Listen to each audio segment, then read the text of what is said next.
Hello. Turn on the music. Howdy. One moment, please. There we go. I'm gonna try skipping the song. One moment, please. Did it actually? What the heck? Okay, let's see how it goes.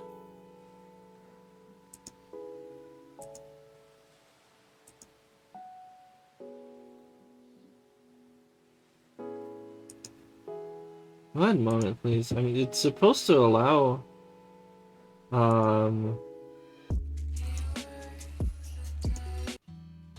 It doesn't... It's not... Oh my gosh. Okay, sorry. Not actually really the most important thing, I'll be honest, but like... Man, I want you guys to be able to see the stuff. There we go. Okay. Sorry, I just spent a lot of time switching a lot of songs. Okay. Which means I'm also just gonna... Okay, I might have to mess with my settings. Anyway. Okay. So, hello! I can't actually see my face in the corner. Hi! Alright. Today, here and now, it is more coding stream time. I cannot... Alright. Oh my gosh. Bleh. Okay. So, you're probably looking at this being like, this isn't code, this is PowerPoint. It is indeed PowerPoint, because I'm going to show you a demonstration of the thing that I will be working on today. So, I've mentioned in previous streams about how... Actually, okay, you know what? Before I get to that, first of all, a couple other things. So yes, today I'm not going to be working on the ribbon. I did work on the ribbon for the past 3 coding streams that I did, but this time it's going to be something different. Just not looking, I don't know. I made good progress on the ribbon, I like where it's at, but I want to spend my time working on a different feature for today. My UI library called Solid Shine UI is going to have a number of features for version 2.0. The ribbon is just one of them, and so I would like to spend some time working on a different feature, which I can probably showcase for you shortly. But yeah, when it comes to the ribbon streams as well, since all of them have been so old now, they're no longer visible on Twitch. I do have them put over... Well, not... Okay. I have them waiting in the wings on YouTube to be posted. And I will be posting that soon, maybe this week. On Twitch, I do still have the highlights video from my first ribbon stream, which, while some important and good stuff did get done in the second and third stream, the second and third stream are also a lot more disorganized maps. I think the third stream was actually good. I was able to get a lot of stuff done. I was better at being more present, I guess, as a live streamer while actually doing it. Whereas the second stream, I was a lot more super focused on the actual code I was doing and kind of forgot about the fact that I was streaming for a little bit. Whereas the third stream, I think I hit a good balance. The first stream might have been maybe a little bit too heavy on the stopping to explain stuff. So I'm wondering if I can try to hit that same type of balance today. We'll begin this stream with me kind of explaining the things that I'm going to be doing. And I can always pause to explain things again if people are interested. But other than that, once I do the explanation, I'm probably just going to dive right into actually working on the code. Excuse me. So let's start with an explanation. So for today, as you can probably see in the stream title and other text, I'm going to be working on something called the Transform Edit Dialog, which is a very fancy name. In reality, it's not that complicated.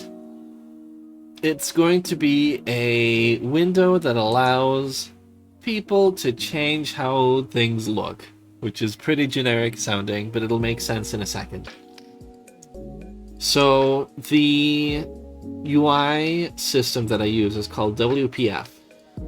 That's the name of the UI library that I use, that my UI library is built on top of.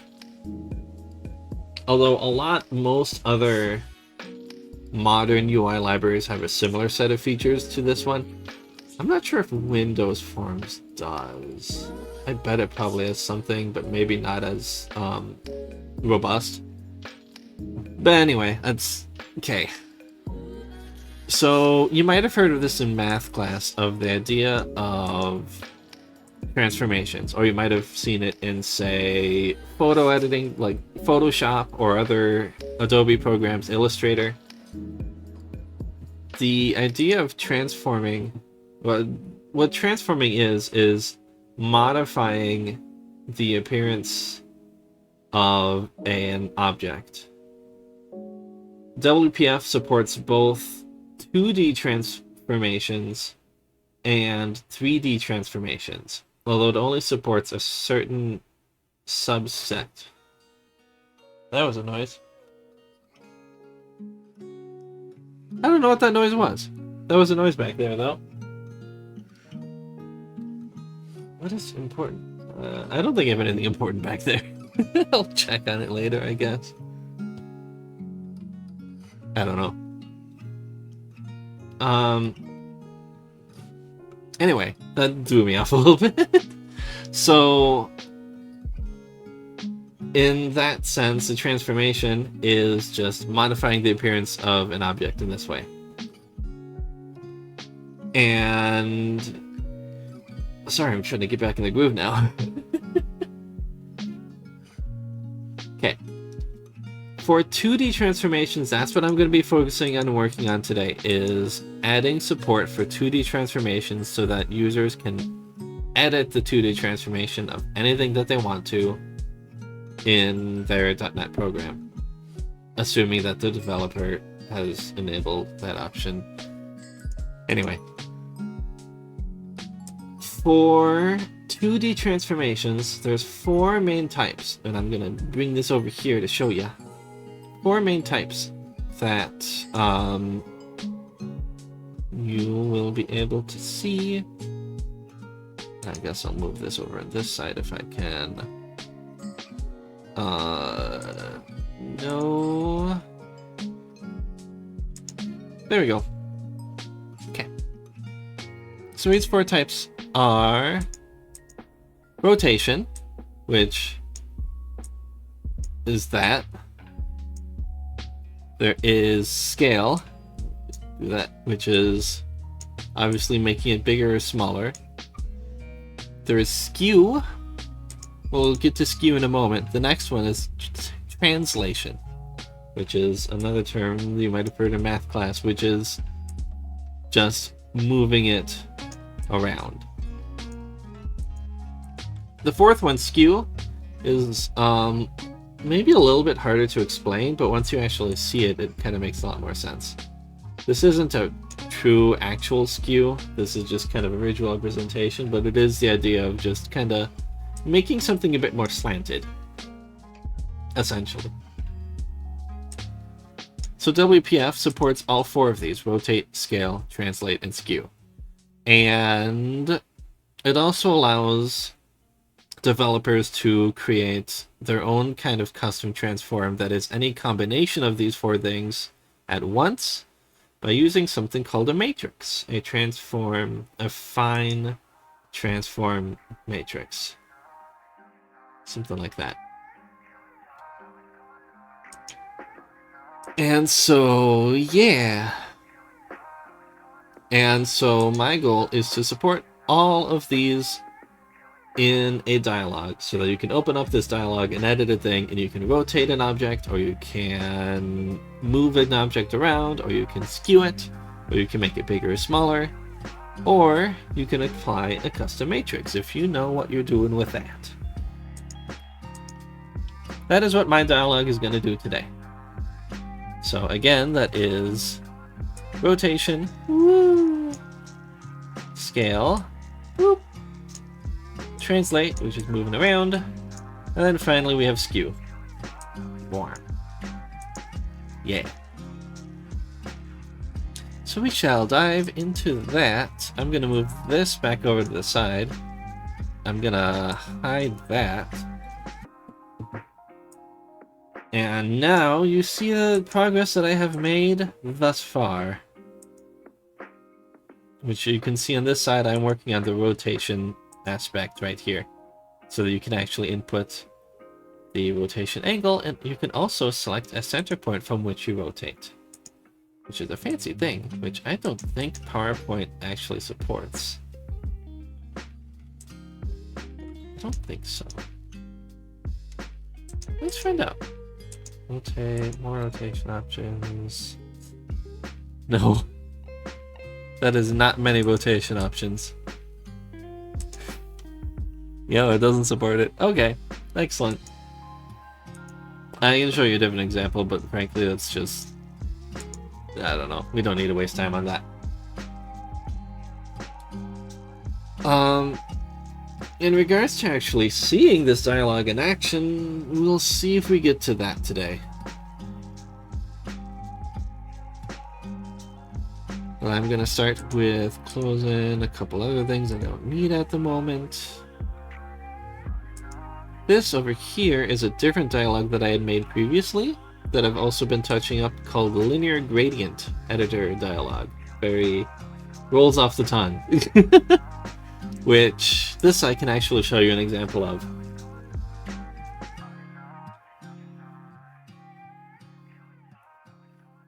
And the Transform Edit dialog is going to kind of be this one's brother, I guess, or I'm not sure what's the best way to put that.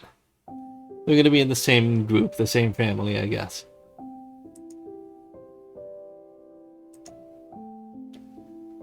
Anyway. So this is the gradient dialog that I've made. And you can see it here, where you have, obviously it fades nicely from green to orange. You can edit any of these things. You can add on more colors if you want. Let's make that purple. Now you got a green to purple to orange thing going on here. Very pretty. Go like this. And change the direction. Mess with that a little bit. Stuff like that. Lovely. So that is going to be in the same vein, the same line, the type of thing I'm going to be doing. In fact, I'm actually going to add an edit transform button on this very pane a little bit later once I get the thing working well enough. But right now, it's going to be a lot more of just kind of diving into, just kind of visually putting together this part here. I've not hooked up any actual code on the back end. You can see that this is quite literally empty. Except for like some basic stuff that gets put in there automatically when you create it. So you're going to mostly just see it from scratch from this point onwards. But I have, at this point, finished the rotate one, so I'm actually going to hide this, which I will do by setting visibility to collapsed. And next, I'm going to actually, it's hidden, I'm actually going to copy it. Haha. So we just finished rotate. The next one I'm going to work on is scale. And this one I will make uncollapse. I'll make it visible. So obviously this still says rotate and everything again, but that's because I just copied the rotate one and I'm going to change it to scale. And so this little section over here is where you're going to be able to edit how rotated it is, or how scaled it is, or how skewed it is, or translated it is, you know.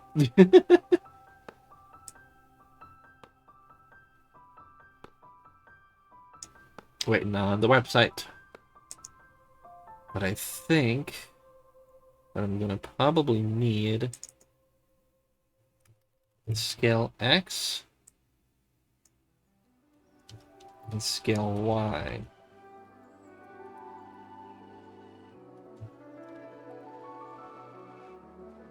I'm gonna guess. Why is it not working? What's going on, yo? There we go. That was weird. Oh, alright. It's gonna also need things. Boop.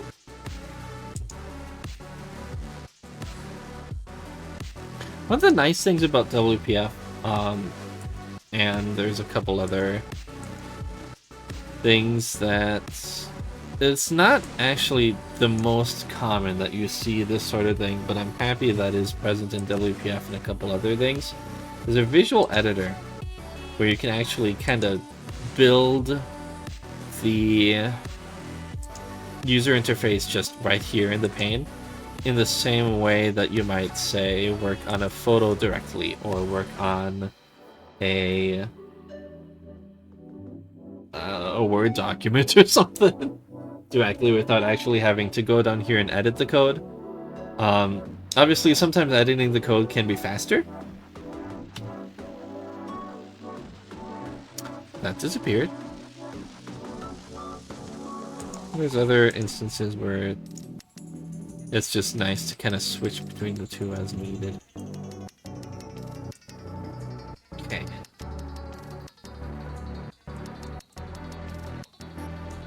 Scale center.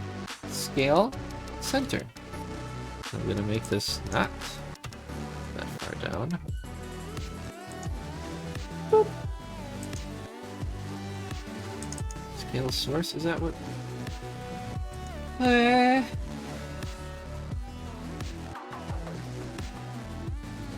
Scale center point. Okay. So we have scale X, scale Y. What is that?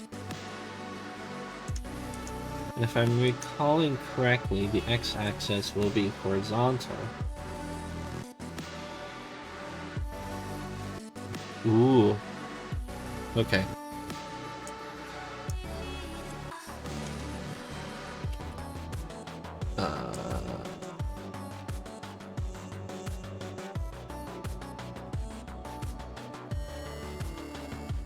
Max value, the minimum value is going to be that one.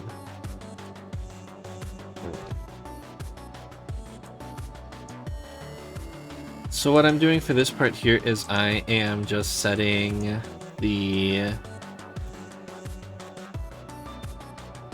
Oops. 3. Initializing, setting up the values for these editors here. So this is where the user will be able to actually put in how much they want something scaled.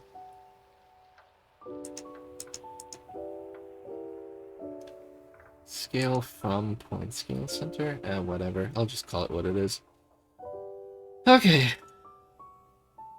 And with scaling, I'm actually going to set the default value as value 1. Value 1. So think of this as something like how you might see something as like 1x times 2x times 3x. This is that same sort of thing, where 1x is just kind of it by itself, and then 2x is doubled, 3x is tripled, etc. So going back to this example, let's make this actually a properly, easily mathematical. So let's say this width is 3. 2x would be that much wider. 3x, it's already off the page, let's move it over. 4x, off the page again. For example, and that is what this would be changing this from 1 to 2 to 3 to 4. I could technically put a little X over here to kind of drive that home, but I think people will understand.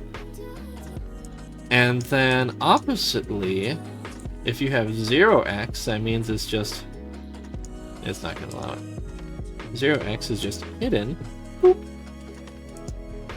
And then once you get beyond 0x, you can get to negative 1x, negative 2x, negative 3x, going back the other way.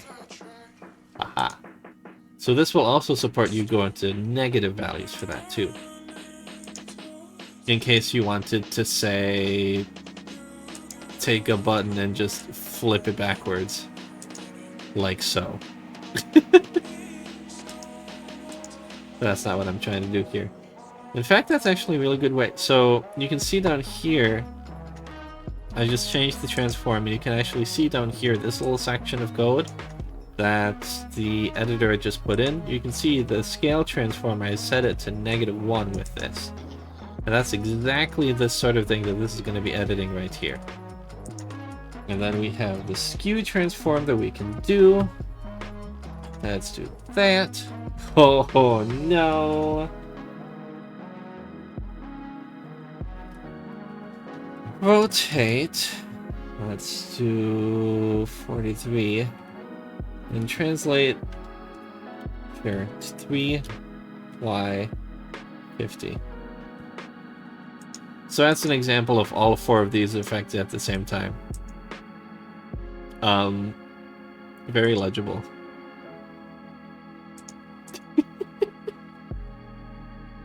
I'm going to delete that now. Yeah.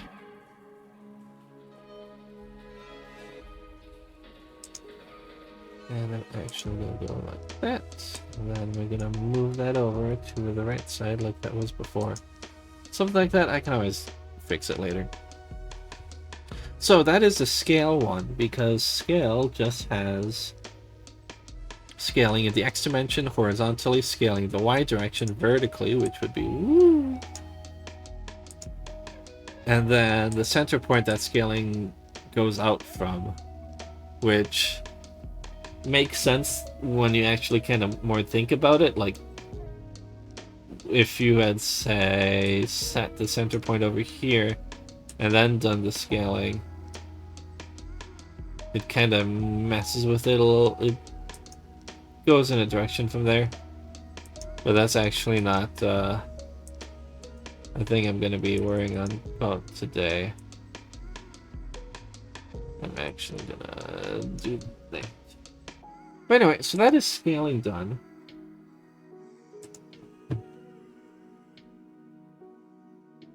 Okay. Next, we're going to do skew.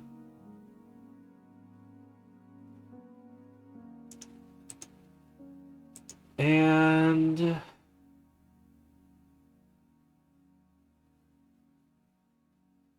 okay. What I'm actually gonna do for skew, is I'm gonna copy the scale one that we just did. I'm gonna hide the scale one by setting this to collapsed. Woo. And then we're gonna paste. Copying and pasting strikes again. I'm not sure how much I've driven home the point previously of how much copying and pasting can happen with coding. X angle skew. X-axis skew.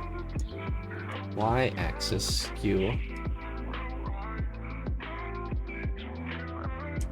And then skew center point.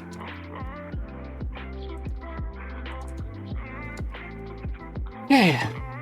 And that's actually that one done now. Because again, skew only has 4 different things. X-axis skewing, Y-axis skewing, and then the center point for those 2. So we're actually breezing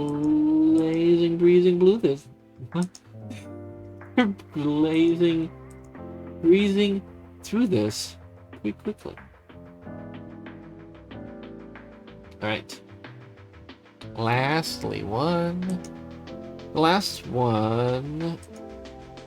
that we're actually going to do, I'm going to copy rotate again.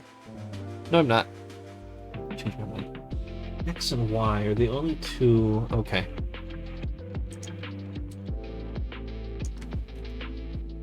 Oops. So I'm going to copy skew, actually. I'm going to hide skew by setting this to class. Paste again. And now the last one we're going to be doing is translate. Translate.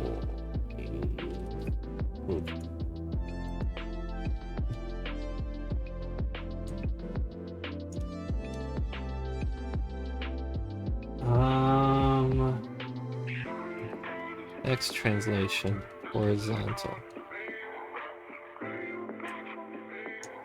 Y translation, vertical. All right. And I actually do not need any of this other stuff. Boop, boop. And then we set to 0. I'm going to change the width of this so it's not 125. I'm going to set it to 65. 55. What's going on? Oh. I see. I will have to fix that later. Oh, that's 75. 85. Okay. I need to get rid of this column, this row, and then this needs to be moved down. Oh boy. 15. Then I need to change this to be 50. It's being finicky.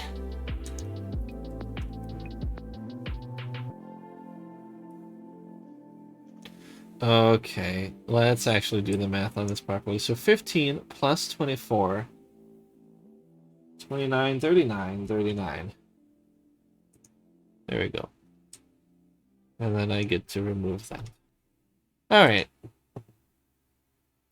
So that is those 4 done. We now have rotate, scale, skew, and translate. This is the actual editors done for that. Again, nothing is actually hooked up on the back end here. So that's probably going to be the next part I'm going to do.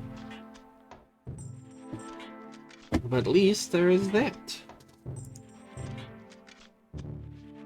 Give me just a moment here, please.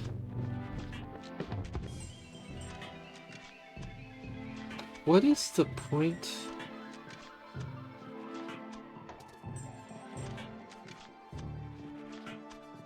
Okay. Sure. Okay.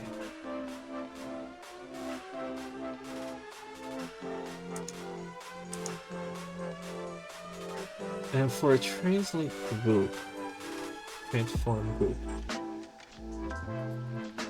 what would be really strange, but actually very possible, is that somebody could have a group inside a group, which I would not be able to handle.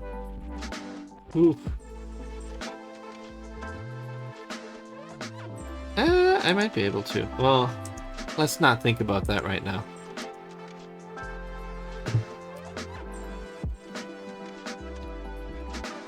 When it comes to programming, a big thing, a big issue not really an issue. But the considerations that you have to keep in mind when you're actually doing programming that I think to an extent people are aware of through like common media, things like that. But it is important how much I cannot stress how much it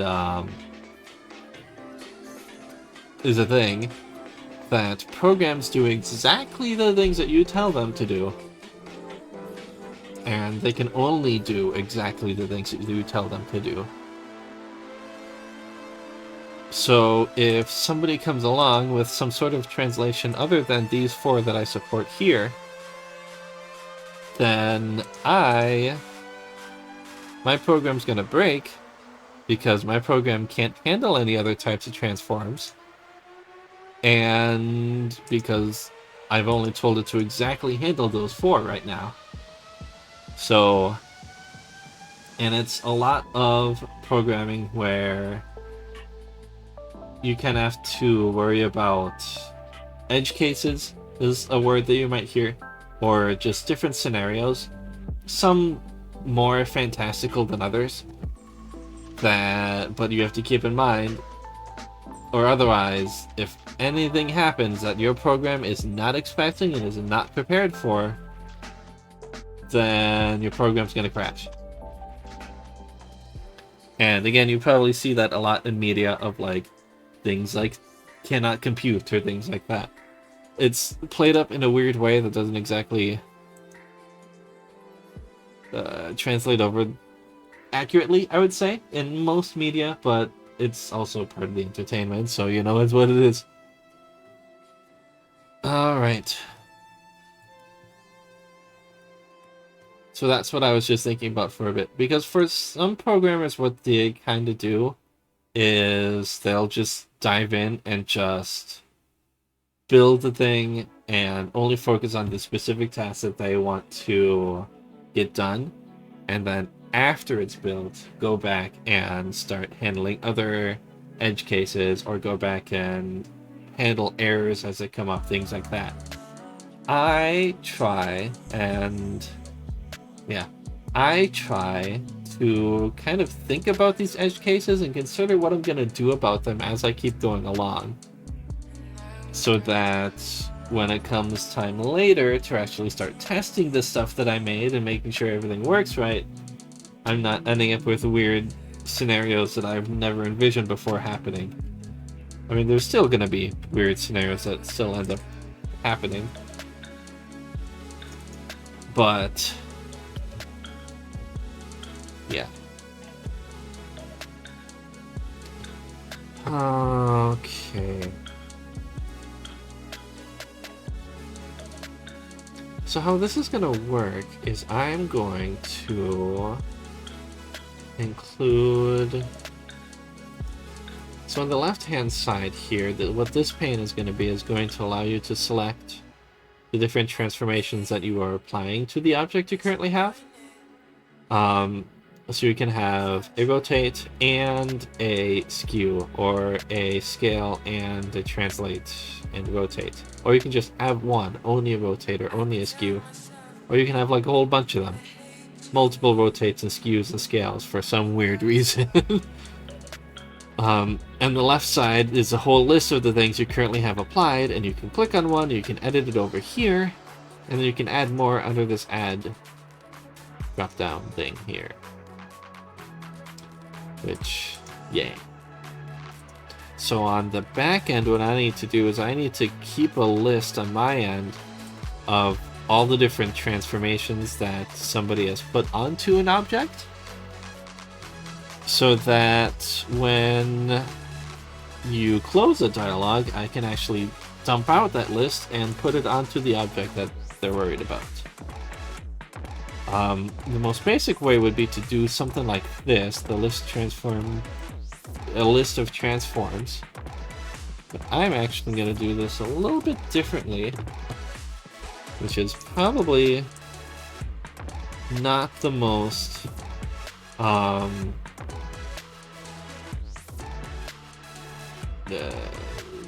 am I thinking? Translatable.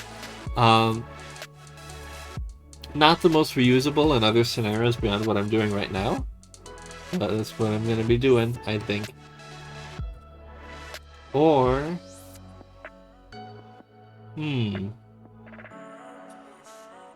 Okay, here's what I'm going to do. Sorry, I'm like... The wheels are turning in my head while I'm doing the thing. Public class transform collectible control. Collectible user control. And then it has a public transform object transform. Get set. New transform. That is not valid code.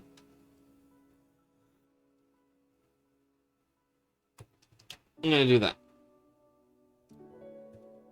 It has to have a transform though, so I'm gonna do a new matrix transform.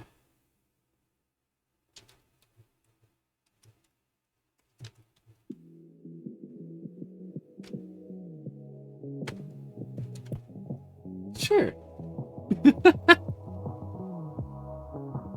Okay. So what this does is it just sets up a new transformation that does absolutely nothing.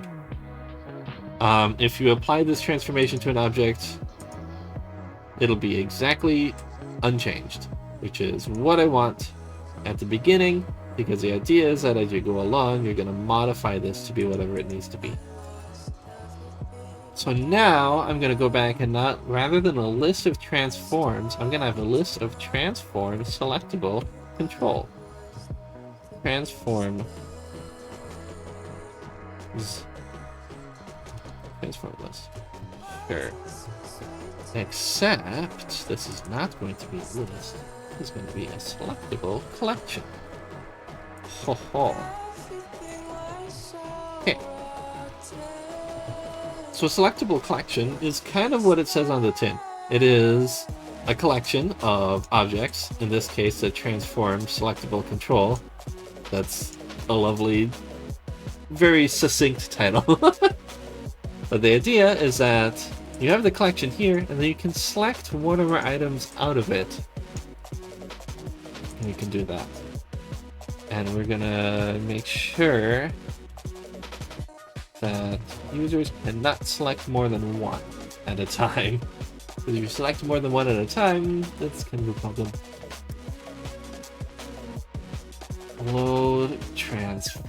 Load selected transform. I don't know why my mind went exactly doing this right now. This is going to be the code where when you select the transformation from here on the left pane, it'll load the appropriate editor on the right side. Which I guess I'm just building. No, I'm actually not going to. Yes, I am. Okay. Transform list. Selection item. Okay. So this is all the items, which should only be one item, maybe zero, but one item that is selected.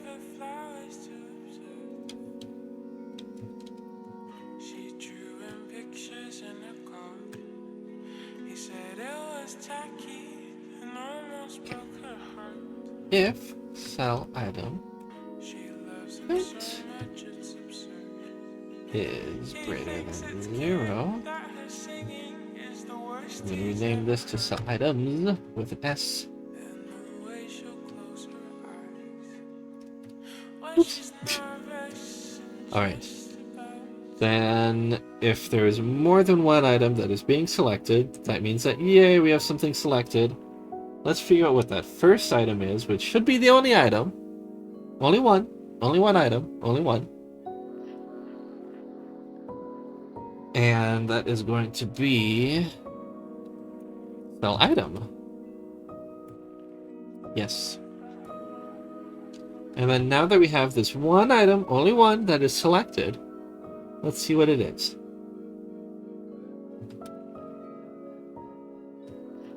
So that will be transform cell transform is equal to cell item object transform. Okay. And from here now we just need to test what type of transform is this going to be. Is this a rotate one? Is this a skew? Is this something else? If cell transform is rotate transform R, load rotation controls. Else if it is a scale transform, then we'll load scale rotation, scale controls. Else, if it is neither of those, then let's see if it's a translate. I don't know why I went with U, but okay, sure.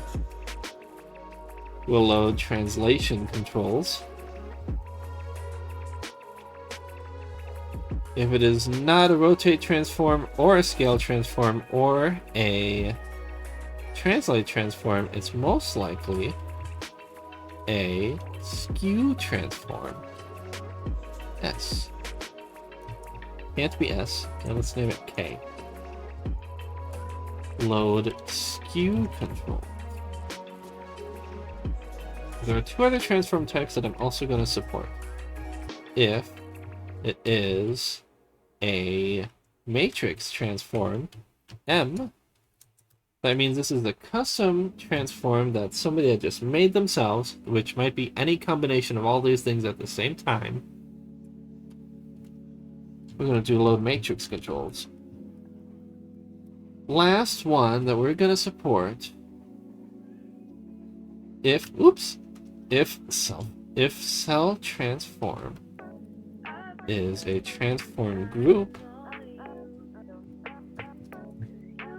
Oh dear. Oh boy. We'll deal with that part later. Anyway, I'm not actually going to have that part. I'm going to leave that. So now that I did that part, I guess now, let's get back to doing something else. So I am going to come back to here, and I'm actually going to change this around. So in my previous streams, you've probably seen me use the little handy-dandy tool that I have built for myself, called the WPF Dependency Property Builder. Again, I'm so great with the names. Such short, memorable titles. And what this allows me to do is just kind of throw together some code that I always need just kind of... How do I put it? It's some code that always requires a little bit of structuring and template to put together. And this just kind of automates the process for me a little bit, rather than me having to manually do it by hand, or more likely trying to find some other thing and copying and pasting it over. This just makes it easier. So I'm actually going to take transform list, and we're going to change it into this sort of thing. So this is the Transform Edit Dialog. Property type, I'm just going to select this. Boop. New. Nope, can't do that.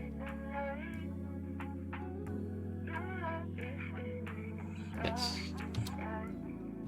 Alright. I'm going to remove that section now. Oh my gosh, now things are turning red. Don't worry. We'll change that lowercase t into an uppercase one. Now it's connected back to this. Yay! We're good. Alright. So there is a technical reason why I did that. The reason being is that now I can easily pull from this and put it on this side over here. We're going to start with the building.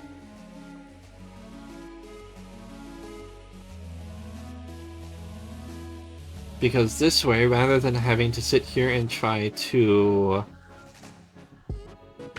create code to handle adding items and deleting items and updating the visuals and this and that and whatever, now instead we can do all of that on the back end All I need to do here, items source, finding element name window path transform list. So what this little thing does, excuse me, what this little thing here does is now this left pane is binded, it's connected back to my little list that I've made here. So I can add stuff to this list and or I can remove stuff from this list, or I could even change what is selected, and rather than having to write some code that actually does that changes visually, now it actually just automatically does it by itself, because I wrote the code that does the visual stuff years ago. So now it's just more convenient to do this part. Yay! Okay. I'm also going to...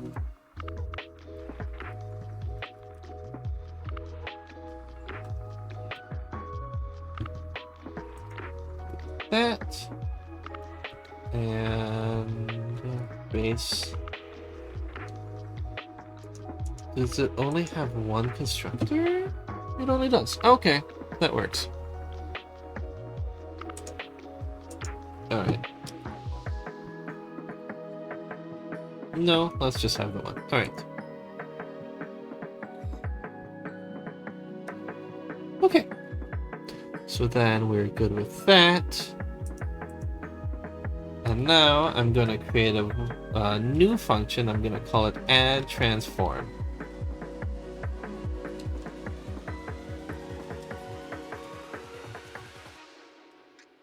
So then what will happen from here, this will be the function that actually adds something into the list here, and some of the other backend stuff that I'll need to do as a part of that. One more thing that I'm going to do is I'm going to actually copy this section down here.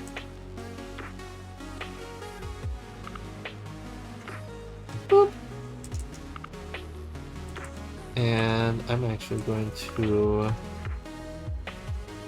rename this to cell transform, and then rename this back to transform. Okay. So what this code down here is going to actually do is I'm going to set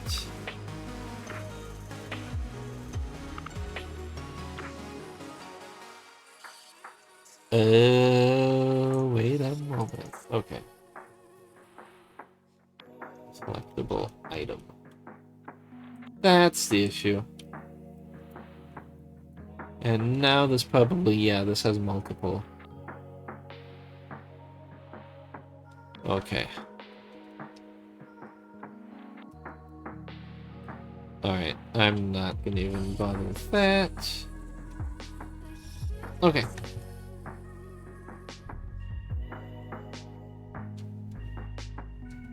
Rotate. So what I'm doing here is I'm actually, when you load in the list, put something onto the list, now I'm actually going to add the visual part that actually tells you what type of transformation this is.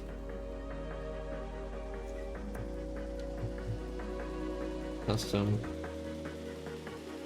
matrix.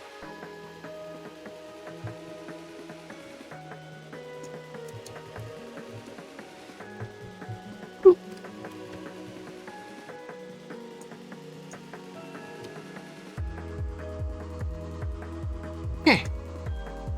Yay. And that should be it for now. Okay.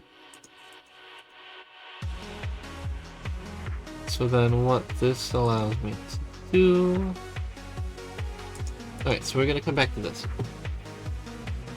So now we're going to come back to this function that actually adds a transform onto the list when you select it.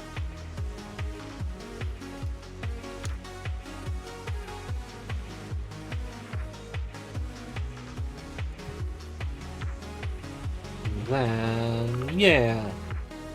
See, that was so hard. But not really. Okay.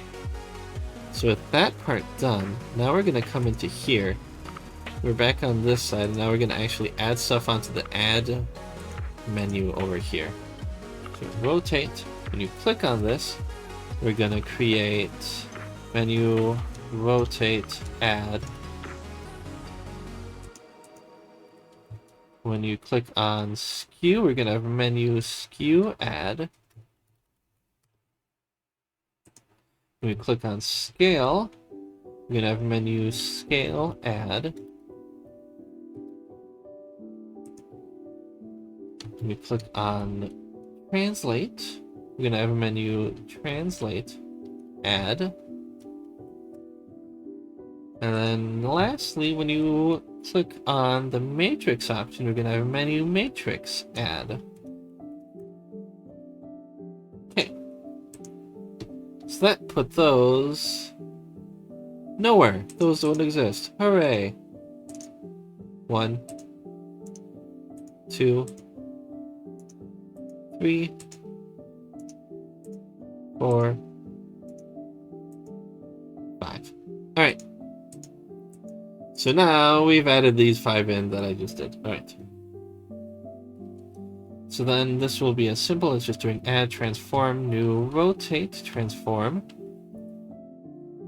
And we're just going to let that be the default thing. We're going to add a transform. We're going to add a new skew transform. And for this, we're going to just keep it at 1, 1. We're going to add a transform. It's going to be a new scale transform. And this one, I'm actually not going to have the 1, 1. I'm just going to make that basic. This one, this is a translate, so we're going to add a new... What? We're going to add a new translate transform. And we're just going to keep that as that. And then finally, we're going to add a new transform. It's going to be a new matrix transform. And it's going to be matrix identity. Yay. So now, clicking on the menu buttons actually it does something, and I'm going to put this in a group called Add Menu. There we go. Alright. Okay. And then...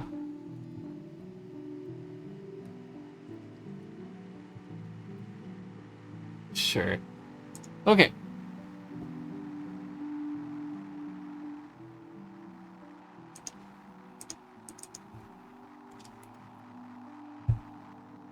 Now we're going to hide all those. So now the right pane is empty. And I'm actually going to put in a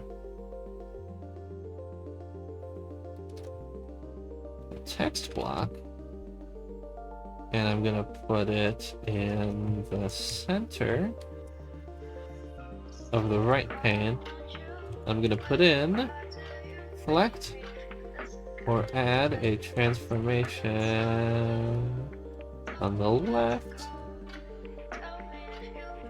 Edit.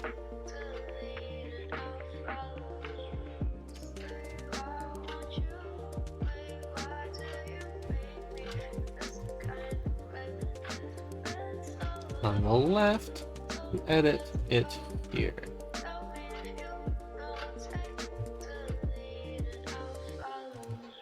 Let's do some text trapping. Text alignment center. And we'll finally add in a bit of a margin.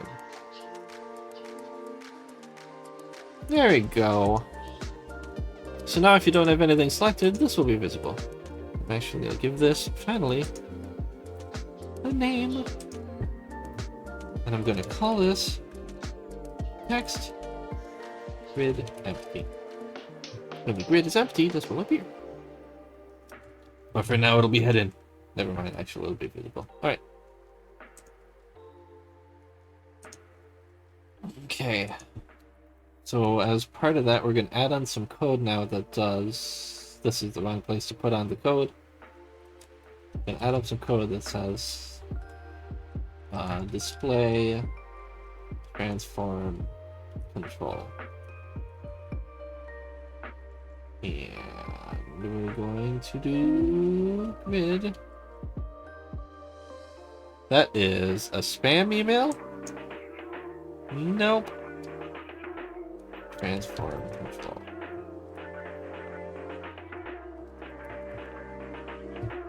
Okay. What's going on down there, Scramble? Oh, my dog. He's up and moving around. He's up and moving around. He's awake. Okay, bye, dog.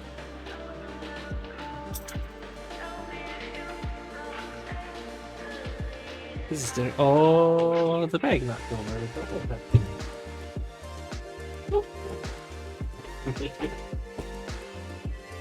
Okay.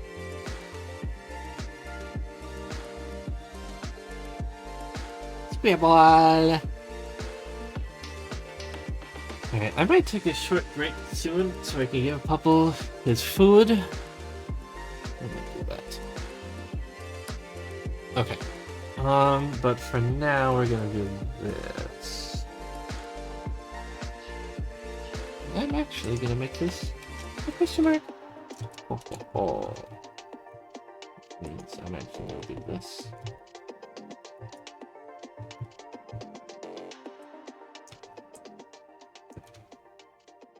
I'm gonna do that. If, and now we're gonna do children. Okay.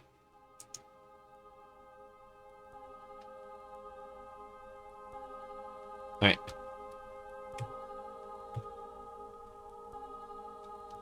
So new invalid. Whoop. If transform control is null, select nothing. Else, if from arguments exception, I'll actually fill that in later off stream. Else, okay, well this is what we're gonna actually do. Let's do it. All right. So this little bit of code here that I just did.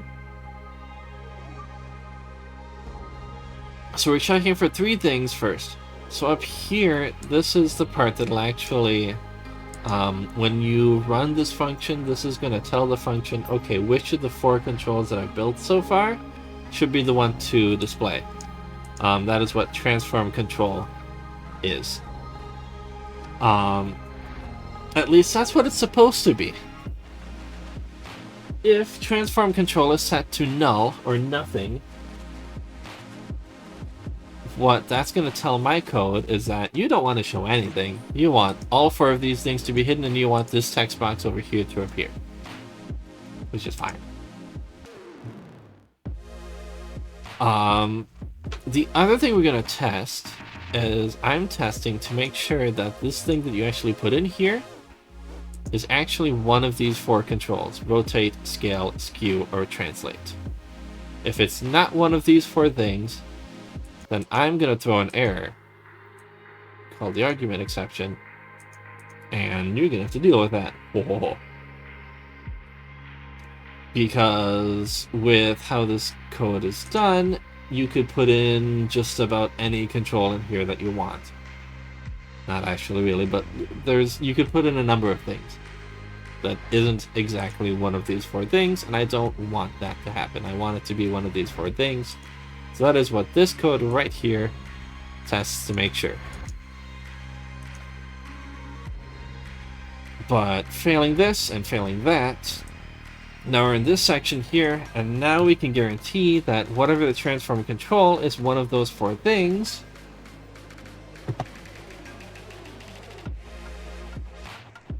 So then, now we're gonna start with that. So first, let's see if it is the visibility.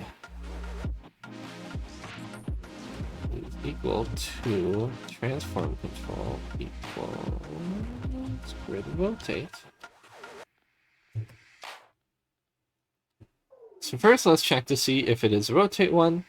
If it is, then we'll make rotate visible. If it is not rotate, then we'll hide the rotate one. We'll copy this 4 times. Next, we'll check to see if it is the scale one. So if it is the scaled controller we want to show, then we'll show that one. Otherwise, it'll be collapsed or hidden. The next one we'll test will be skew. If it is one of the skew ones, if it is the skew one, then we'll show that one. And then otherwise, if it isn't skew, we'll hide it. And then finally, we have grid translate. And again, if it is the translate control we want to show, then we'll actually make that one visible. Otherwise, we'll hide it. So this is 4 this is 4 lines of code. This is 4 tests that we're doing. And what this does is this very quickly, easily susses out which of the 4 controls is the one that I'm wanting to show here.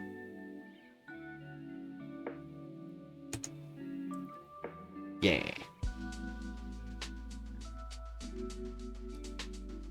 Right. And then the last thing we're gonna do, text grid empty. We're gonna hide this one. Because obviously, if one of these or 4 is gonna be visible, then that means we don't need to show that little text box saying select the thing. This is probably the fastest and easiest way for me to do this test for these 4 things. There's other ways that I could have written this exact code, but I think it would have been slower or more cumbersome or taken more time.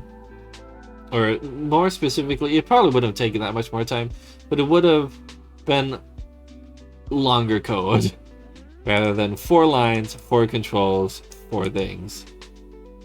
Pretty easy. Because it goes one at a time. Rotate, yes, no, okay. Scale, yes, no. Skew, yes, no. Translate, yes, no. And there's always going to be one of these is going to be yes, the other 3 are going to be no. And whichever one is a yes is going to be the one that's visible. Whichever one's going to be the no is... And then all the 3 of them that are no are going to be hidden. I hope that makes sense.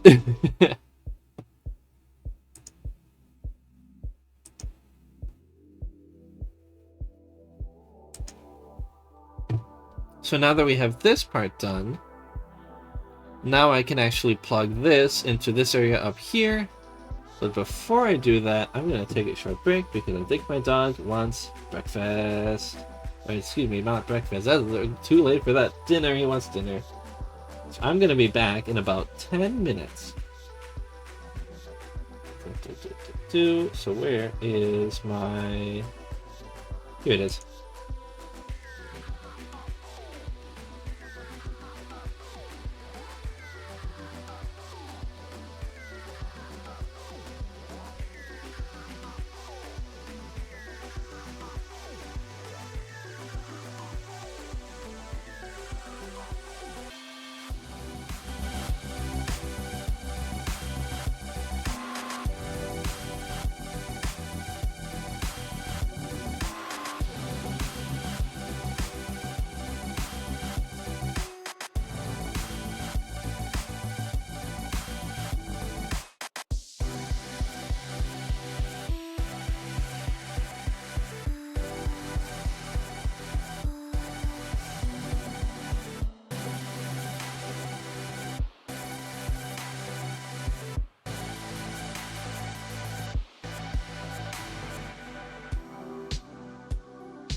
Oh, hi.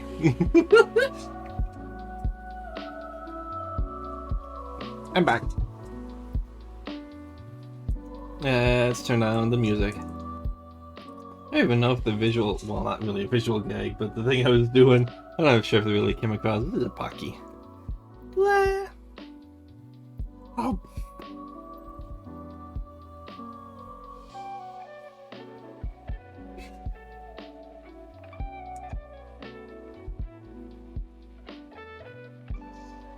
Anyway, I'm back. And I'm probably just gonna stream for about 50 more minutes until 10 o'clock my time. And then after that I'm gonna be done. Because I've already been going for a little bit. I've already been going for over an hour. So, yeah. And this has been pretty well put together thus far. Still obviously more to do. But yeah. Anyway.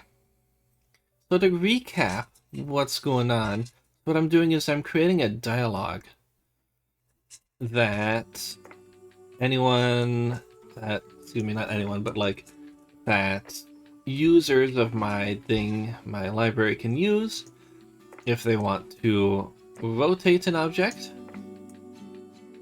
if they want to translate an object, move it around, if they want to scale it, or if they want to skew it.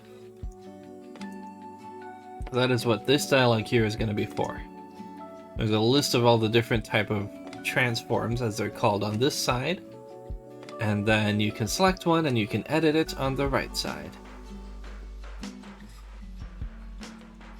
Right now, yes, those four, the four that I support: rotate, scale, translate, and skew. There is a fifth type, quote-unquote, called a matrix, which is more of just a combination of any of these four together in some form of combination. And then there's finally a group, which is also a similar thing, where it could be any of these together, a collection of them. The only difference is that a matrix transform is just one singular transform, does everything at once, whereas a group is obviously a group, a collection. But anyway, that is what this dialog is. And we've gotten a lot of the basics set up thus far. I've set up what things will appear on the left side. I've added functionality for this add button here. And then next, we're going to add functionality for the delete button, and then make sure that when you click on a thing on the left side, you get selected on the right side. Wow. Okay. We'll start with that. So we'll start with the delete button. When you click on the delete button, we're gonna do transform list, remove transform. Actually, is there a selection? Select this, select clear selection. Oh, nope, that's not what I want. Add to selection. I don't think there's any, so I'm just gonna do remove transform list selected items.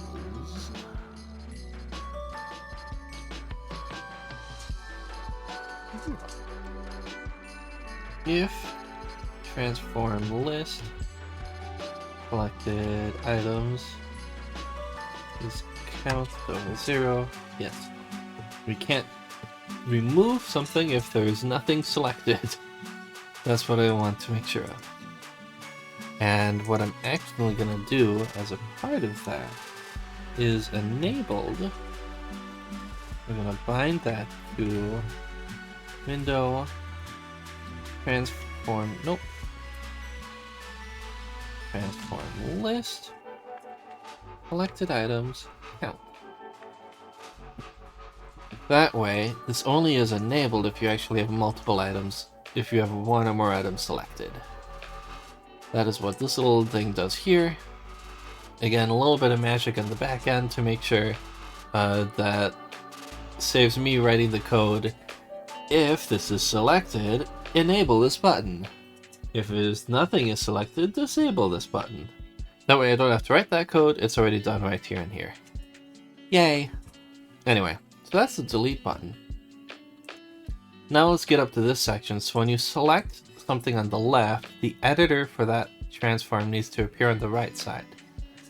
If you select a rotate one, then you need to display the rotation controls. If you select a scale one, then you need to select the scale controls, etc., etc. Oh, you might hear Mr. Doggo playing around with his little treat bottle back there. That's what I put his dinner in, was a little bottle. But yeah. And now we're going to do that. Oops. Display transformation control. It's going to be grid, rotate. And actually, I'm going to fill in this section real quick here. So that if nothing is selected, then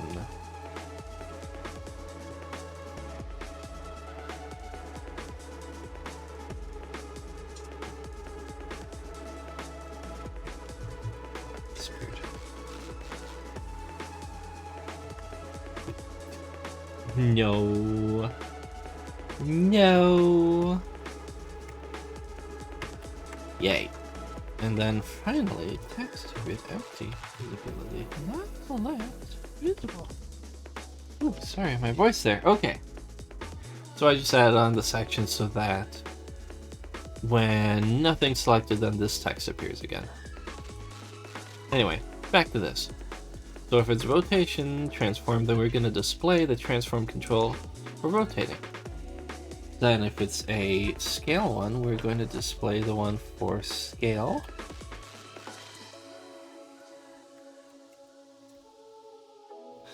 Similarly, translate.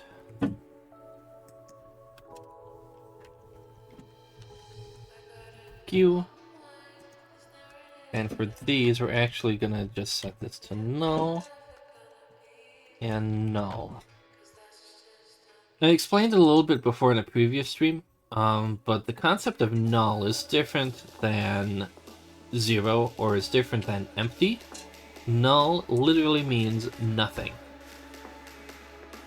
So what this is telling the system is, telling my code is, don't display any of these controls, don't display the text block, well, do this like yeah, don't display any of these controls, instead display nothing.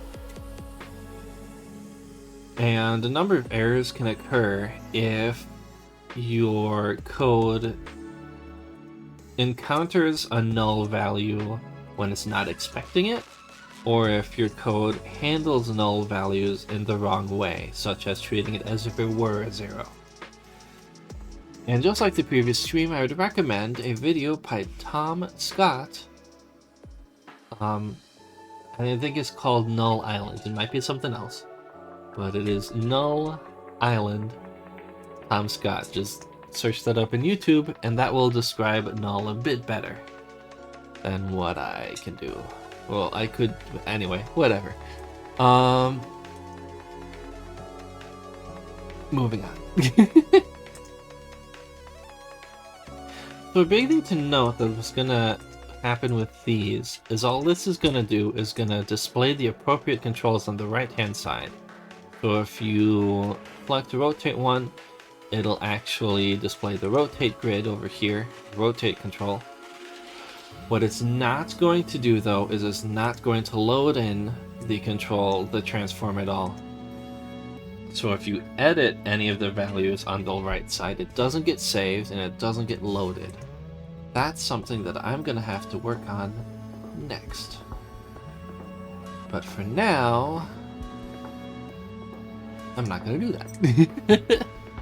For now, I'm gonna do two other smaller tidying up type of deals, and then I'm gonna move on to something else. So here I have a big list of icons that I've made, that I've added in. And so I'm looking for, do I have delete? Yes. Okay. Excuse me.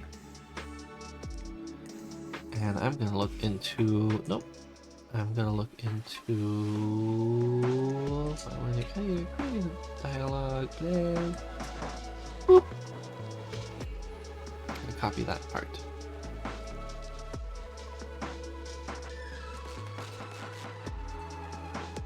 Okay. I think there's something else I need to do here. There is. But actually, I'm gonna do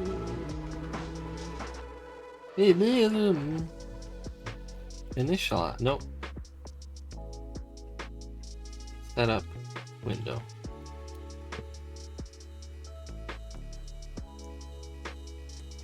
And that is going to be add delete.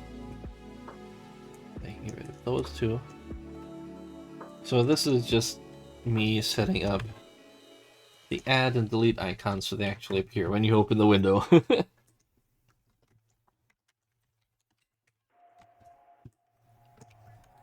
And we're gonna do this.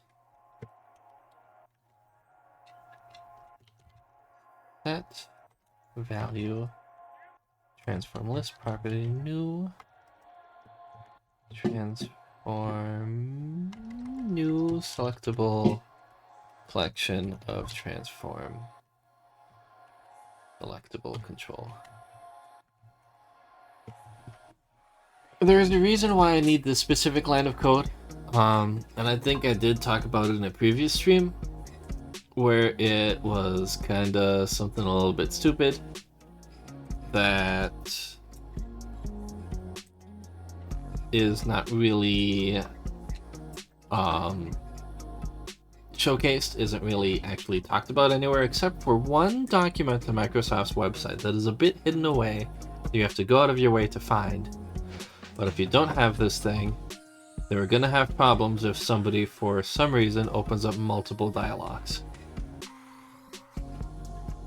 And I had to figure that out. Mostly by trial and error.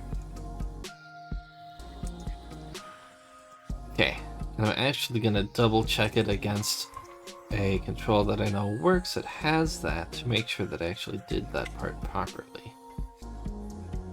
That is not the control I meant to select. This one. Set value items, property key. Yes. Alright. So that should be good. What is going on, Mr. Squibble? Did you enjoy your dinner? Did you enjoy your dinner, Mr. Boy? Mr. Boy! Did you enjoy your dinner? Yeah, you. Yeah, you. Hi. There's an empty box down there. Okay. Anyway, so that is a lot of that part done. And what am I gonna do next? What is the next thing that I want to do? I know what I want to do next. I'm gonna... Hey. No.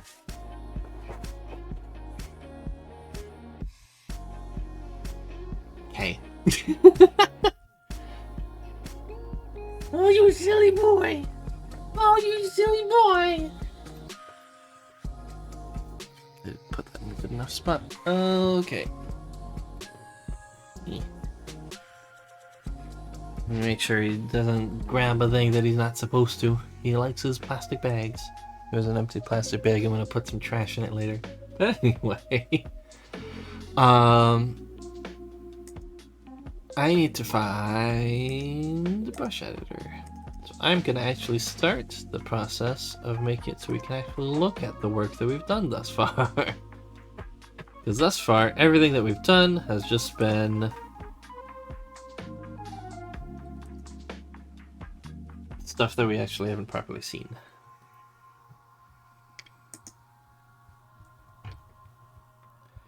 Grid current.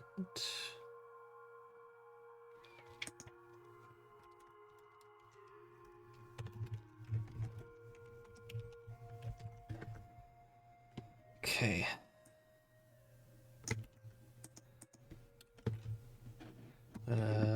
Do that. We're gonna do button edit transform. What are you doing? He's taking my blanket. It's what are you doing, Scrambler? Yeah. Oh my goodness.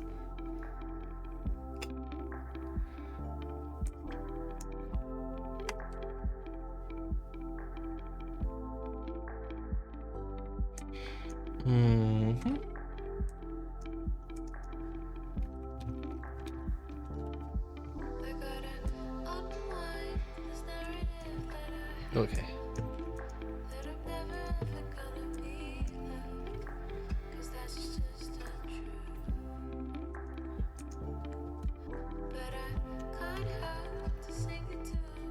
Are you doing okay, Mr. Scrabble?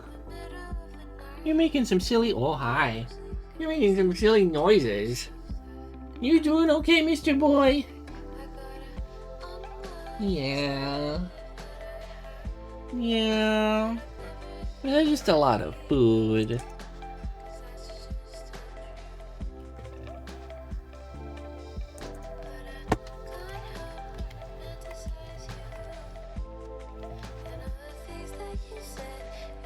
I'll do transform.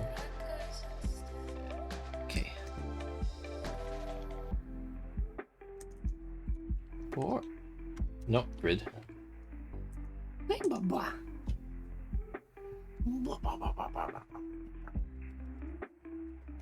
Yeah. Such a cutie. Such a cutie. You're the cutie. You know that?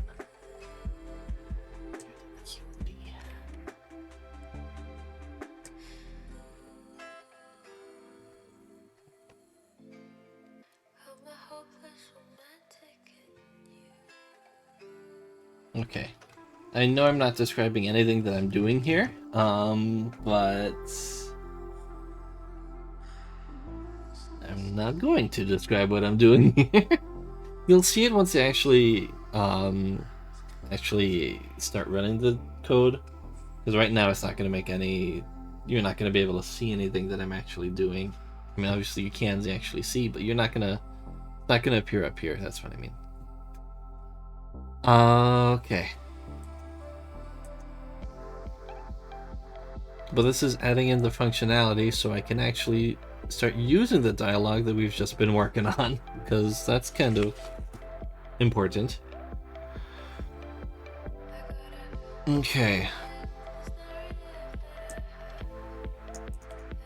We need to change this so it does something else. Or there we go.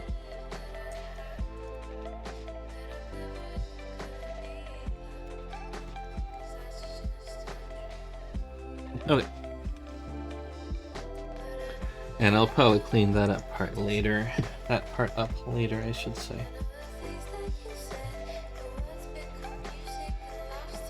Zero, vertical, and then top. Stretch. Height 1. Border. Thickness 1. Border brush. Binding element name. Control. No. Never mind. No border brush. Next name. Border. Transform. Sure. Border brush black. So it's actually visible. Okay. Okay. Edit current brush. Okay. Data value is going to be the brush object.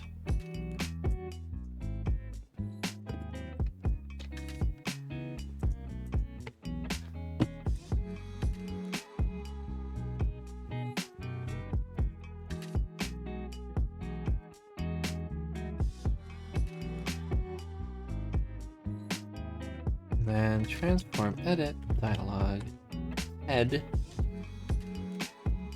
Oop.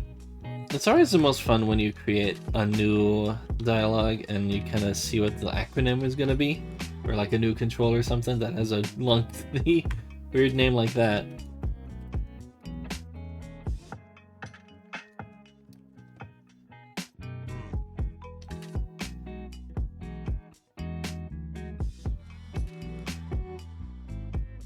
Yeah. So you can kind of see here, this is the basic idea of how this code is going to work. Right now it actually isn't going to do anything, but right now I'm more focused on just getting the dialogue to appear than anything else. But what we're going to do to open up the dialogue, we're going to we're going to find the transform object, the transform property for whatever object we want to edit. We're going to open it up in the dialogue, and then we can actually edit it. If the user clicks OK, which right now the user can't do because there is no OK button, then we get to apply that transform to the object. But right now, nothing will actually get applied because 1, there's no OK button. 2, I don't actually have any functions to actually properly load in things or load out from the dialogue. And 3, I don't know.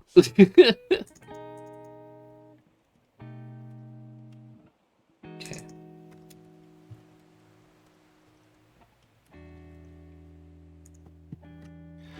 But for the purposes of actually getting this thing to render, getting it so we can actually see the controls, that's what I'm caring about right now.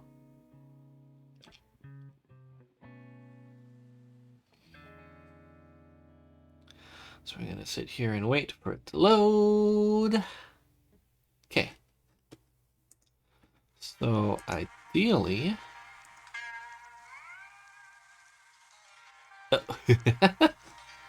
I see what I did. I forgot to edit the things that I told myself in my mind that I needed to edit, and then I forgot to do.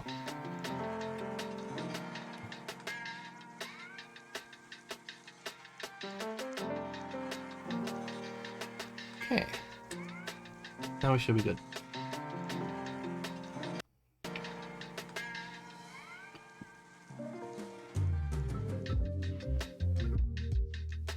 Yeah, Scrabble. It's kind of half taken over my blanket. I don't really have a blanket properly on me anymore. Okay. This isn't the cleanest, but for now you can kind of get the idea of what's going to happen. I'm going to do that. And then I'm going to click this button. Ah, okay. Excellent.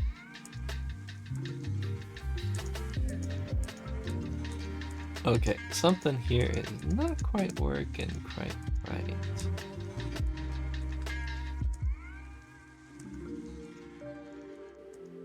Alright, I might have to figure out what's going on with that later. Yeah, because right now nothing's selecting when you actually click select. Okay, well, that's the thing. But it's a start. Alright. Obviously the control was a weird gray color. Let me actually kind of fix that right now. Do I have the color scheme stored? Yeah. Okay. Add color scheme. Cool. Alright. And then I also need to actually make sure that I have this. Okay.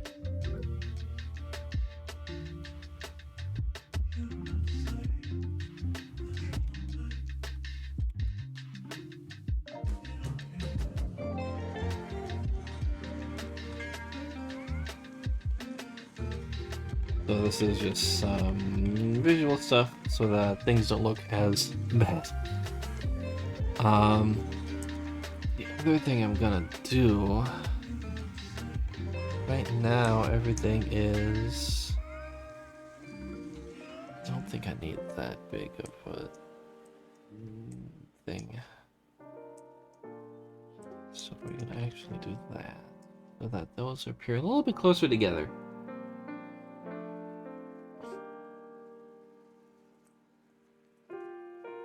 Again, this is the difficult kind of code for me because I can't actually properly show you the thing that is actually happening. Until about now you'll be able to see. Okay.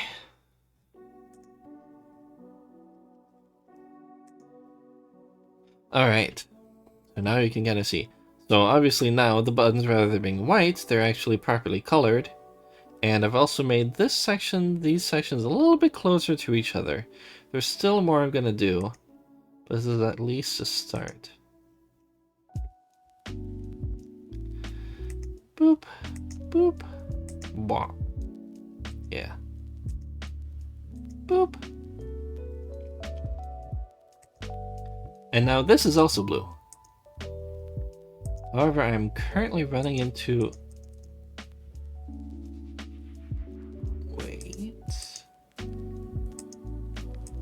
Nope, there is a problem. Okay. I'm running into an issue where it is actually selecting everything, even though it's not supposed to be, but also this isn't activating. Or I think some of my code in the background is not working properly.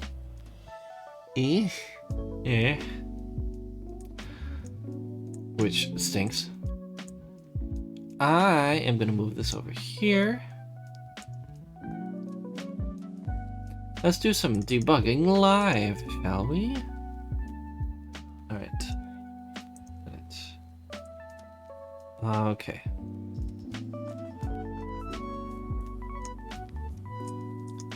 Source property. Boop. Items source. Non-internal item source property changed. Okay.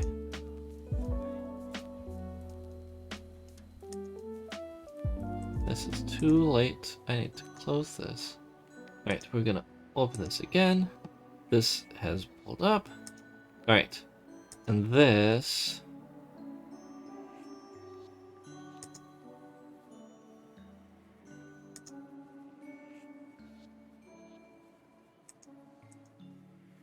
Can I get rid of this? Let's just do that. What I need to know is what is item source type. Add watch. It is a collection of user controls. That's not what that's supposed to be.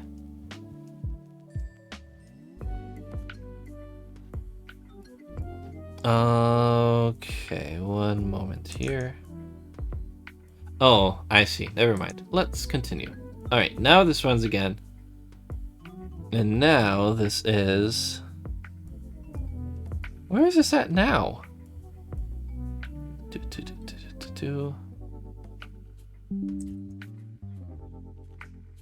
Apparently today has been crazy busy for it.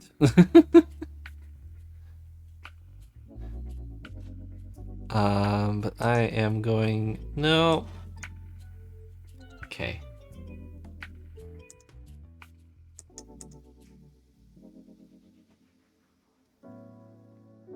One moment here.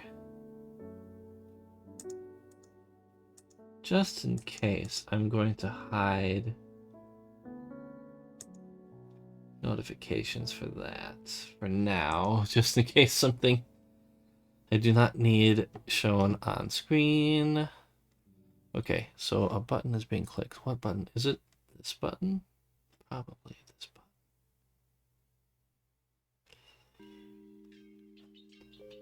Let's continue. Okay, so now what is item source? Still that. What the heck?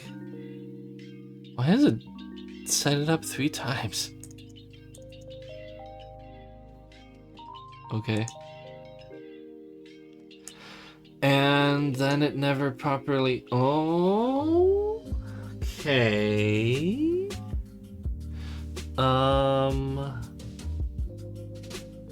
Weird.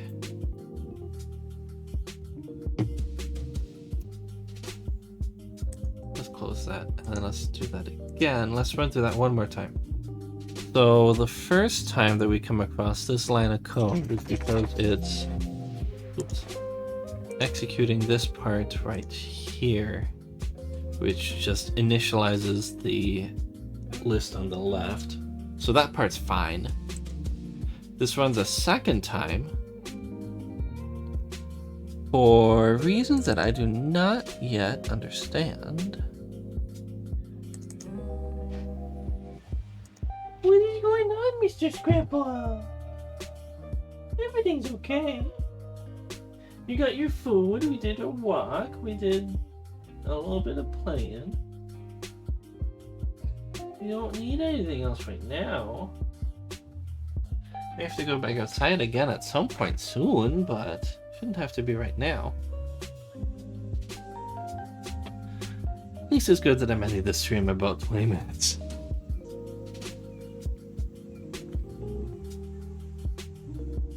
Okay, so we're at this part.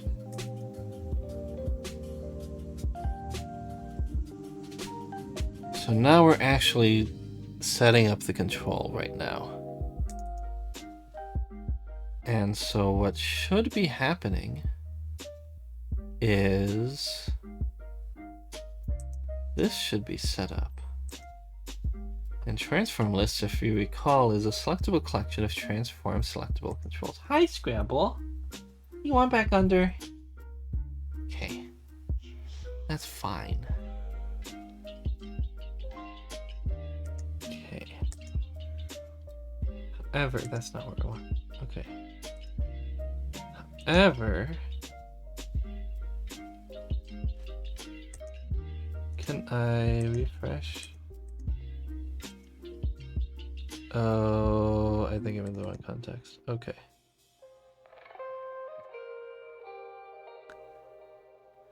Okay, no, this is correct. So it is now properly set up to be the proper collection it's supposed to be. This runs a third time for some reason. And I'm going to... Let's see what this does. Oh, okay. Oh no.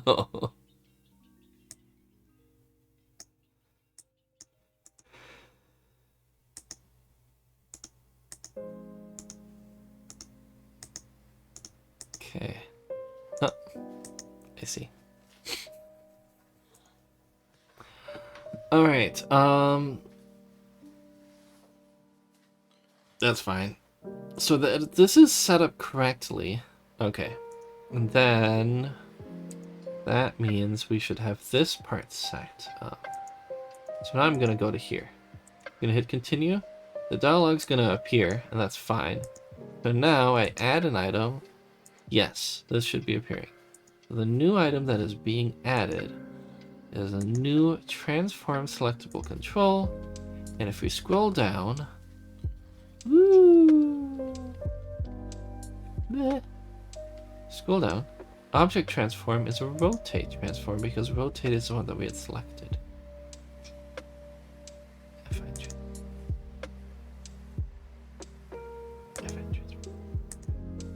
What is this? Anyway. Okay.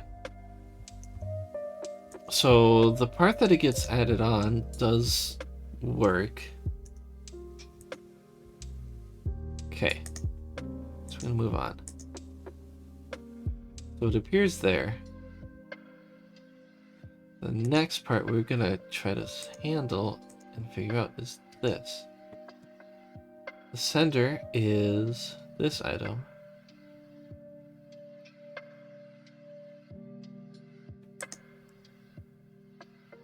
That's not correct. What? What is the sender? Transform selectable control. Are you sure? Let's see what this does. Okay, now it is actual. Okay, it just wasn't initialized. It didn't run that line yet. Okay, so now this is correct. Item source is an iSelectable collection source. I'm not going to explain what that is, but it isn't recognizing it as that.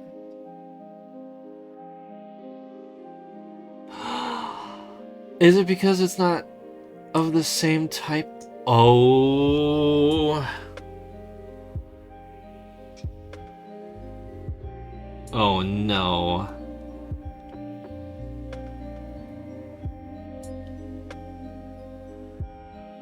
I figured it out. Okay. Well, that's a deeper problem that I'm not going to solve here and now. Great. Oh boy.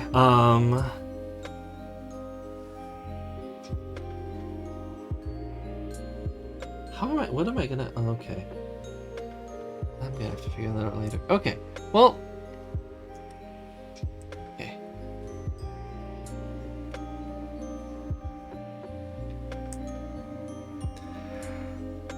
Alright.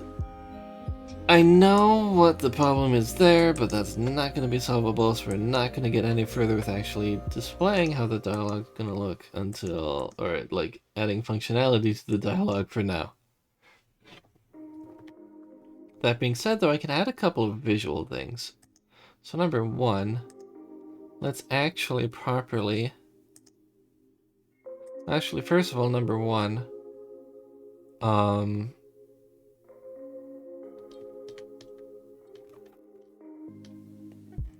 ooh, okay.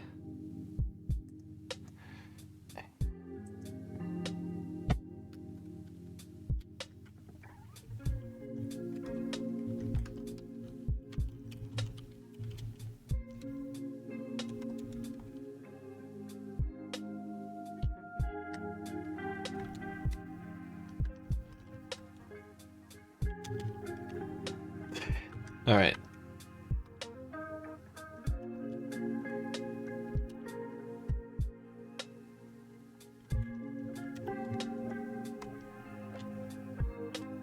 Okay.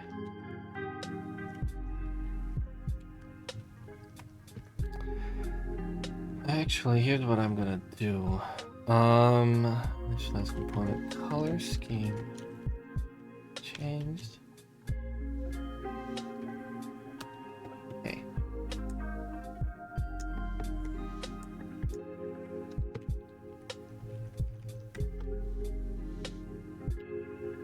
Yay.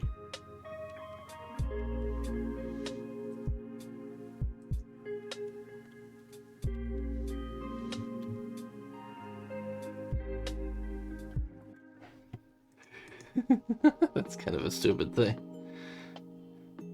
Yeah, let's not do that. I'm gonna have to think about what I'm gonna do for this section. But for now, that's gonna be where it's at. Actually, okay, no, because the color scheme probably is not gonna change while the window is open. So instead, what I'm gonna do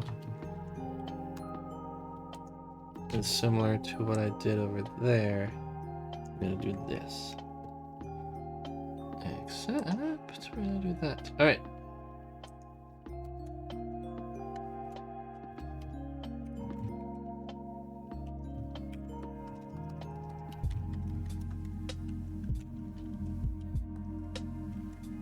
Color to brush converter X key CTB. What I'm gonna be doing is I'm gonna change the background of this section over here, this actual little area, so that it is a slightly different color than the rest of the background of the rest of the window.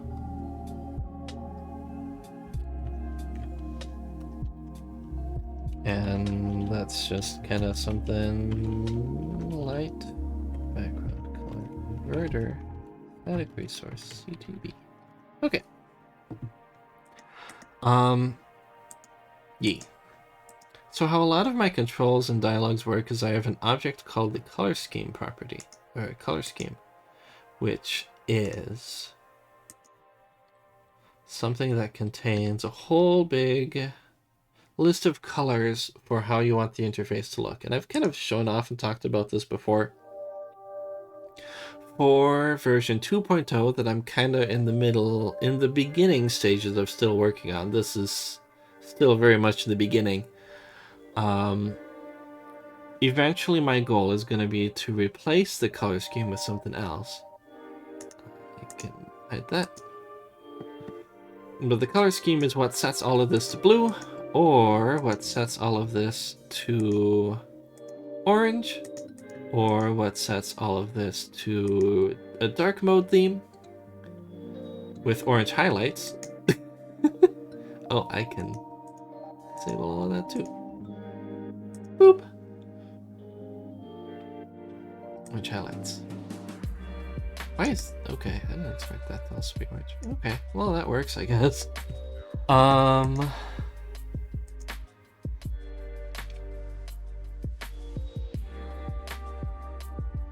Anyway.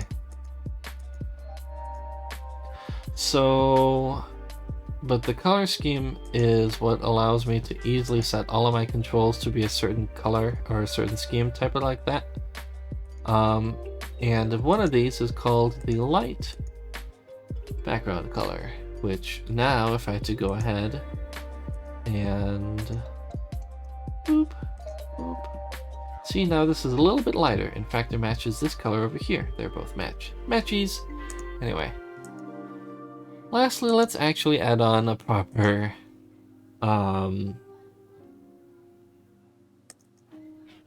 OK and cancel buttons. Probably important.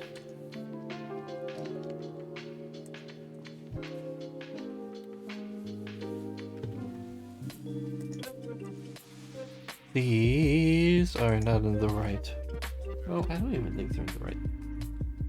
I mean, excuse me, they are not even in the right row, but they're also not in the right column. Grid, column 4? 3? 3. Grid, column 3. Yay! Now, wherever I'm gonna actually set this to that and that, so they're a little bit closer to the side. There we go. And now we have an OK button and a cancel button. And right now, these are still gonna do nothing. Actually, that's wrong. I will make sure they do something. Close. Result is false and close. Yay.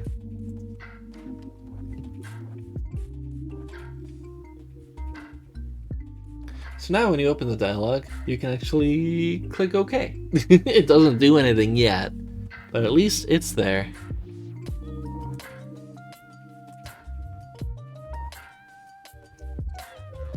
Okay, and cancel. Alright. Alright. So for this part over here, to get this part on the left side to work, that's gonna take a lot more work. I don't even know how I'm gonna handle that. Actually, no, I might generally. No, yeah, no.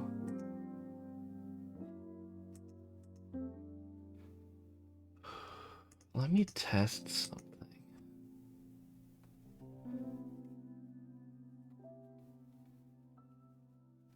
Oops, that's a typo. Collection. Anyway. Okay.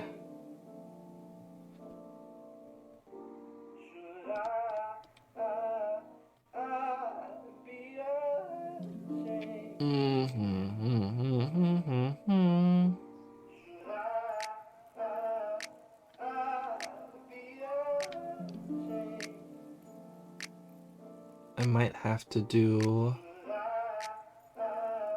Okay, I see what I might have to do. Oh boy, this is probably, I'm gonna guess, this is probably why we ended up with both ilist and ilist in C#.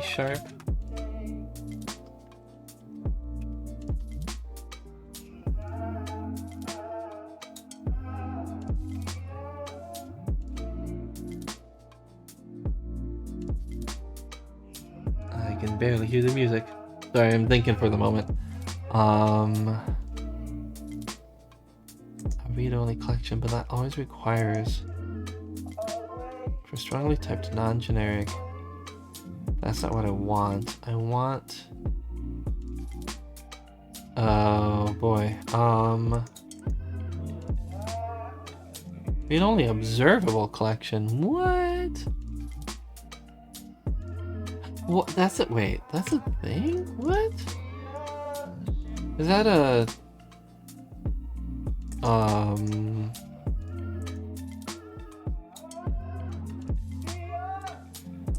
me change this to that. Read only. Sorry. Why didn't I use that all along? Whoa. But does this actually go to tab control, select panel, select tool function?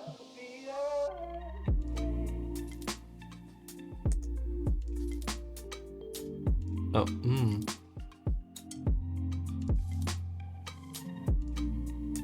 I don't store that as a... I only store it as a list. Oh.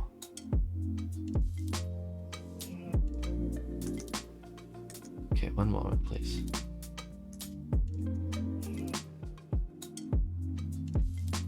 I see. Okay. Okay. I am going to make this an I collection. Collected items. Okay. Maybe rather than trying to write this code, I will try to explain what is the issue that I've found and kind of why I have to write this code. But it's probably going to take more time than I have now before I have to end the stream. But suffice to say, so in C# and a lot of other languages have a similar type of feature, if not exactly the same. But obviously what we have over here, even though it's very lengthy words, this is a collection of an object, or a collection of items. And this part over here tells C#, the language, what type of items are in here that's in this collection. A similar thing you could do is a list of string. And with the list of strings, you can add in any list of items. Hello, Bob, lemon, cheese. A list of integers, numbers. 4, 5, 12, 53, 6. So these are both lists, but the difference between these is that this is a list of strings, and this is a list of integers, and this is identified by this section over here, which is called, I believe, the generic type. That is the technical term. It's called the generic type, I think. Something like that. Actually, maybe I'm getting that wrong. But this is, in the name of the feature, though, in C# is called generics. Because you can make this a list of generally anything. It could be a list of strings, it could be a list of integers, it could be a list of transform selectable control, it could be a list of transform edit dialogs, you could make it a list of lists if you want.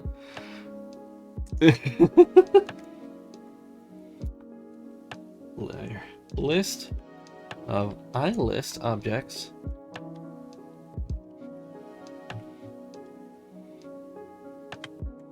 There we go.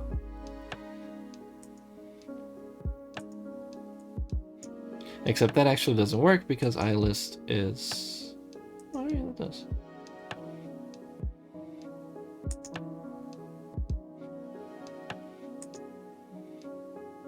No, not really. Well, that's fine. That doesn't actually matter. There is a way you can do a list of lists, but I was not doing it properly the way that it needed to be done. Anyway, that's fine. That's why I actually see this section generic over here. But anyway, and I use a I use that same feature to power the back end of my left pane over here, which is my control called a select panel. The only difference is that the select panel is always looking for a list of selectable user control objects. I have in a previous stream talked about how you can have objects that take features that build on top of other objects, and the transform selectable control builds on top of where'd it go? Selectable user control. It is, well, not here exactly, but takes from selectable item, which takes from selectable user control. But anyway,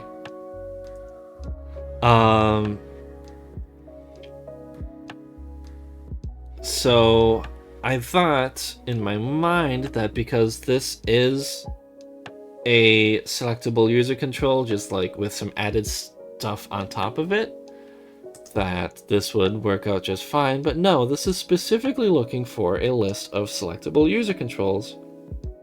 So if there's anything that isn't a selectable user control, specifically that, even if it's something that inherits from it, this is not going to trigger. And I need this part to trigger so I can actually properly handle selection, so that if you select something on the left side, it updates the right side. So I'm gonna have to make a version of this where I can take out this part, and then I can work from there. So that is what this is going to be up here. But that's something I'm going to do off stream. But that kind of explains that. That was very technical and not the most thorough and in-depth explanation. But hopefully that helps kind of explain what the issue is that I had found and why I need to do something about that. And yeah. So I'm probably going to work on that a little bit after the stream ends. But for right now, I am indeed going to end the stream. It is after 10 o'clock, and I have food to eat, and I have other stuff to do. So, yeah. But for now, thank you for coming along and joining and hanging out. This was lovely. I did get work done, and I figured out the big thing that I need to continue to work on. I had a breakthrough. Breakthroughs are good. Breakthroughs are nice. And yeah, this was fun. This was nice. Hopefully, I know that in terms of my streaming schedule lately, I have been a bit more impromptu in regards to like only like a day's notice or something ahead before actually doing a stream. Hopefully in the future I can... I don't know what I'm trying to say. Ideally, obviously, of course, it'd be better to have multiple days notice, but I don't think that's going to happen. I'm probably going to still continue to do, hey, tomorrow I'm going to do X stream. For at least a little bit. Maybe sometime later in the month I can start to try to plan out my streaming schedule a little bit more. I'm not going to have a regular streaming schedule like actual streamers have. I'm still just going to maybe pop on once a week, once every 2 weeks, something like that. That's Scrabble? Oh my gosh. Oh my gosh. Okay. But for now, I don't know. I don't think I'm gonna do my next stream this week. My next stream is probably gonna fall into next week, just because of what my